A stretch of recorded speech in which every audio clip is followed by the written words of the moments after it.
evening, YouTube. Tired Metalhead Weatherman. We're fresh off of a live stream and off a little bit of food too, to make an update for tomorrow's severe weather event.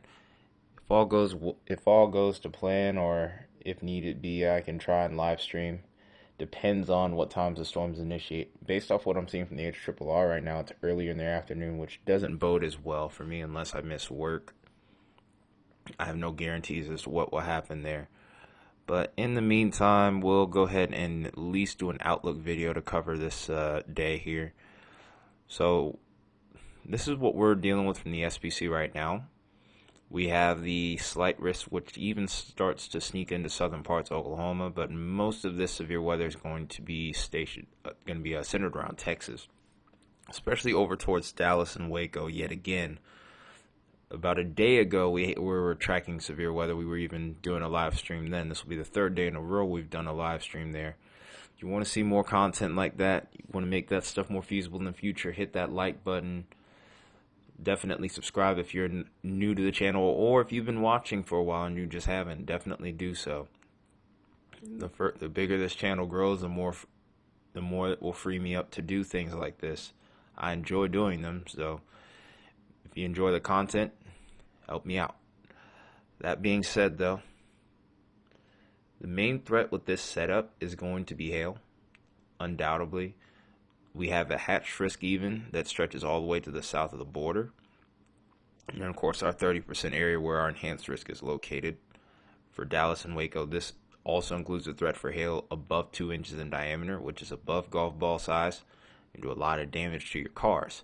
So the best thing I would recommend is tonight or early in the morning, if you can, definitely try to put that car in the garage or the carport. Try to keep it covered so that way you can limit the damage if possible. I don't know if everybody has that option, but if you do, definitely do what you can with that. Also, that hatch risk goes beyond the enhanced region all the way down through Austin and San Antonio here. So if you are in this area, the same goes for you as well. You don't have to be in this little red area here. If you're in that hatch risk, you definitely want to keep that car covered to avoid hail damage, because I know insurance can be really rough, especially out there in Tornado Alley. We also have a wind threat and tornado threat as well. Those are only at slight risk numbers, but these can easily change. Typically, we usually won't get upgrades until the day of for these two, unless the parameters are just kind of screaming in your face. And that's pretty much the case with both of these, especially with the tornado threat, which is kind of sneaky right now. It hangs mainly around Dallas and Waco, and then goes just north of the Texas border into parts of southern Oklahoma. So it is something that needs to be watched very closely. When I show you the parameters, there is some looks here that I'm slightly concerned about. I'm going to be watching that very closely throughout the day, and through that we'll figure out what happens next. I'm pretty sure by morning we'll have early afternoon, by lunchtime, I think we'll probably have some sort of idea of what our threat is likely to be. So if you're wondering what the cause for this storm system is going to be, it's this trough that's going to be coming in from the northwest. It's coming in from the north of the border here. We're going to see this trough start deepen right around lunchtime across this region. And you'll see these winds. They're not the strongest winds kinematically speaking, but there is something there. I'm a little bit behind on this. I meant to go back a few scans. All right, here. Okay, guess we're not trying to behave today, are we? Okay, there we go. This is right around lunchtime. This would not be a time where I would be able to live stream, because I'd be stuck at work most likely if I go. But one thing I've noticed is right around lunchtime near Dallas, that seems to be when the tornado threat begins to materialize. We have a decent storm relative felicity here. Slight capping inversion here, but it's a very weak one that will most likely break with very little forcing. And the hordeograph isn't the greatest, but it's not the worst that I've seen. It's enough that's sufficient for a supercell and a quick tornado, maybe even a strong one. Is there a chance that we could get an upgrade to an enhanced tornado threat? Wouldn't rule it out. Kind of hard to say based off of just looking at this trough, though. By the time this trough really starts to deepen, the most of the severe weather ingredients are not going to be available. And then for the most part, we'll be out of here at this point. Also want to note that this trough has a little bit of a positive tilt to it as well. So this is going to inhibit any extra moisture or warm air coming in. There's still plenty set up around this area. But as a whole, it's not going to be a setup that's going to lead to a lengthy tornado outbreak or a large-scale tornado outbreak. It's going to mostly be localized here. And then right behind where this trough is right here, after the severe weather, we see this big rush of cold air coming in on the backside of this jet stream here, on the backside of this trough. So make sure that whenever these storms do pass, that you have your proper clothes ready, because you're going to see some below average temperatures after this point, and it may very well catch you by surprise here. Alright, so now the next thing that we are going to do is we're going to go ahead and look at the low level jet. This is probably the most key factor to tornadic development. I've had a few people on stream tonight ask me about the tornado threat, so here's where we get a lot of our answer right here. Again, we're heading into the early morning hours. There is a little bit of a low-level jet in place here. But right around the time when the tornado threat is a little bit more favorable, interestingly enough, there's not a whole lot over here. This is more so towards east of Dallas here, where we have these little maximums that pop up here. It's those areas that I would have been more interested in, but it just doesn't seem to coincide with the timing of these storms firing off here. So I'm going to go ahead and hit this again towards 20Z. These little points where the low-level jet's maximized, storms aren't really there.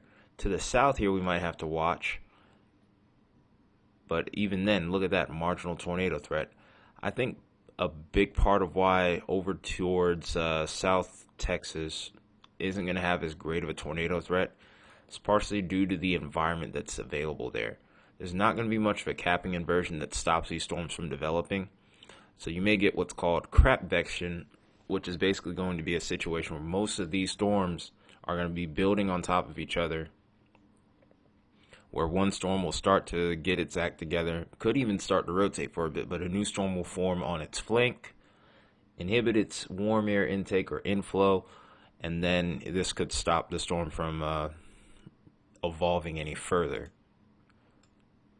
Or at least as far as tornado genesis is concerned. Not to say that it can't happen, but that organized area that we will be concerned about, it's not going to be quite the same as some of the setups we've seen earlier this year. Now, that's not to say that we don't have areas where it's still favorable. In fact, here's a perfect example right here. This is towards 22Z. This is where the low-level jet really would start to pick up here.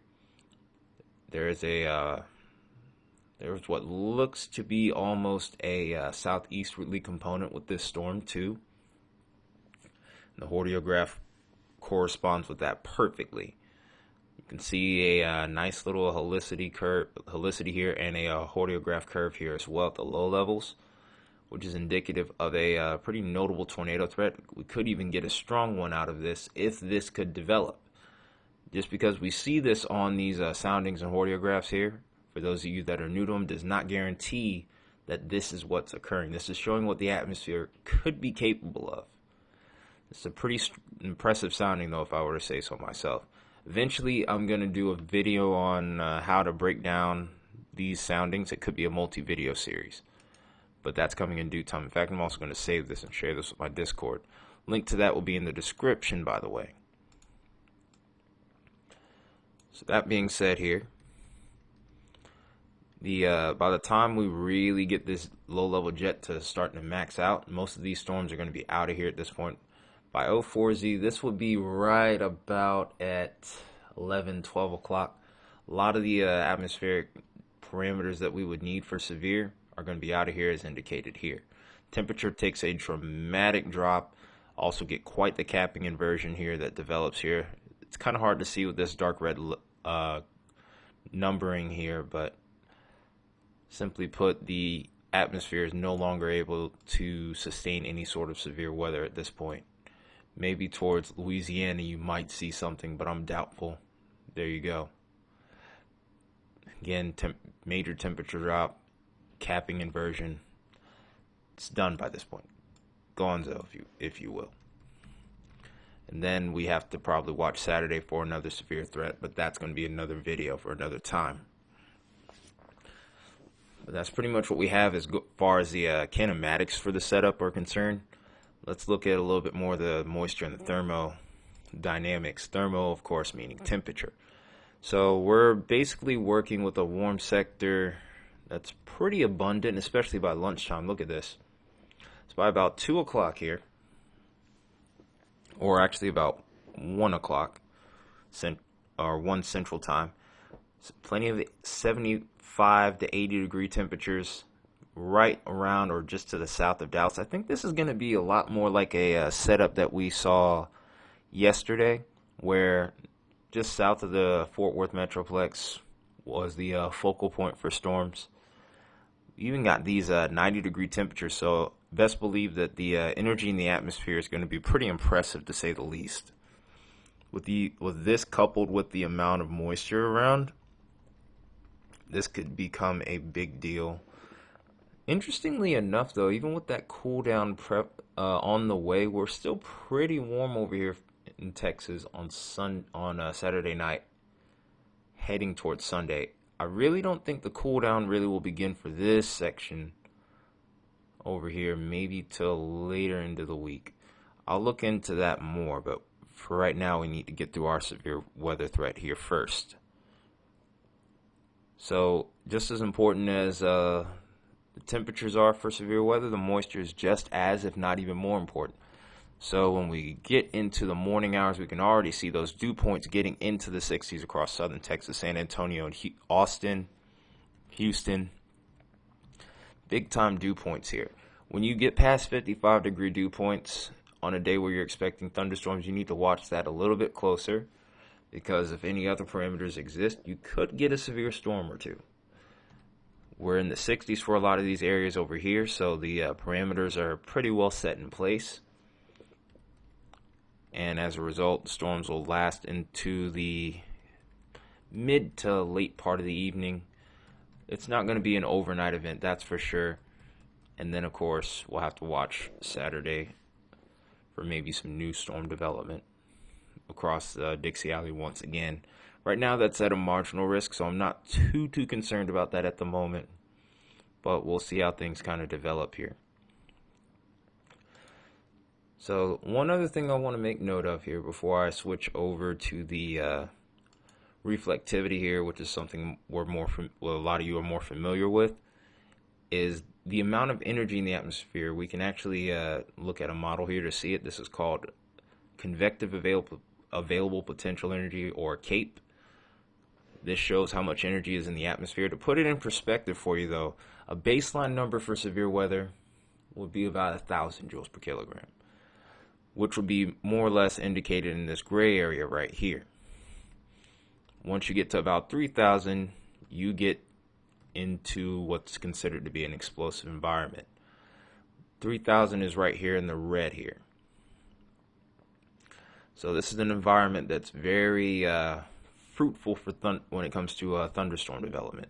It's a very large scale area, very widespread, very large scale area across Texas that develops. Even some areas even getting above 4,000 joules per kilogram. I've seen some pretty high numbers. These are pretty high up. So as a result, this just shows how much energy the atmosphere has, and this does linger for a bit. Even as we get towards 8 o'clock, towards southern Texas, those higher CAPE values hang around. This just shows how unstable the atmosphere is, and as a result, we could be dealing with storms for a good bit here. But by the time we get towards about 11 o'clock, look what happens to that CAPE. It's gone. And now it's starting to redevelop across the southeast. If we see an uptick in this, there could be an upgrade to a slight risk even. So, again, a lot of moving parts with that. Anyone over towards Mississippi, I am keeping an eye on you. I'll be making an update at some point tomorrow, whether it's in the form of a post or video. We'll have to see. Really depends on what work looks like and what kind of time I have on my hands here. So now that we've looked at everything else, let's go ahead and quickly look at the composite reflectivity. This will give us an idea of what our radar could look like throughout the course of the day. Do note that this is prone to changing here. So it's a little weak MCS type system that develops here. We do get some storm initiation that develops at about maybe 2 o'clock here. Potentially a couple of discrete supercells around the Fort Worth area. And then as we drag this out here, we start to see a line of storms begin to develop here as we get towards 7 Central Time here. This is heading towards Austin and Fort Worth as of right now. And by the time we get towards about 11, 12 o'clock, this storm system has lost a lot of its luster. We mainly have transitioned from this point on to a wind and hail threat. Tornado threat isn't zero, but not really that impressive. So we'll have to see how this unfolds from that point, and then we'll probably see this transition off to the southeast on Saturday, and then we'll be going from that point. So that's pretty much the outlook that we have right now from both the SPC and I guess my perspective in a sense. We'll see what happens with this, of course. These models do change pretty frequently, especially the one that I look at here. It updates every 45 minutes to an hour or so. And this was a 48-hour run, so that only happens every 6 hours. So again, there's very much that can still change here. There could be any sort of uptrend or downtrend could make a huge difference in what you end up seeing for the day. So don't consider this as a final forecast. That's the best advice I can give you. But if I called your name for anything in the hail threat or even the tornado threat, just make sure that you're weather aware tomorrow. But that being said, I'm gonna go to bed. Again, don't forget to like the video. If you're new here or if you've been watching for a while, hit that subscribe button. I love making content like this. I'm going to continue to do so, but if you want to see me on here more often and a little less inhibited, definitely hit that subscribe button. I'm going to hopefully be here to live stream before things get real crazy. If not, we'll see what happens with that. But anyway, till the next video, I appreciate you guys being here. And I will see you soon. This has been Tyler, Metalhead Weatherman. Hope you guys have a good night or good morning, whatever time you see this. I hope your day's good. Good night.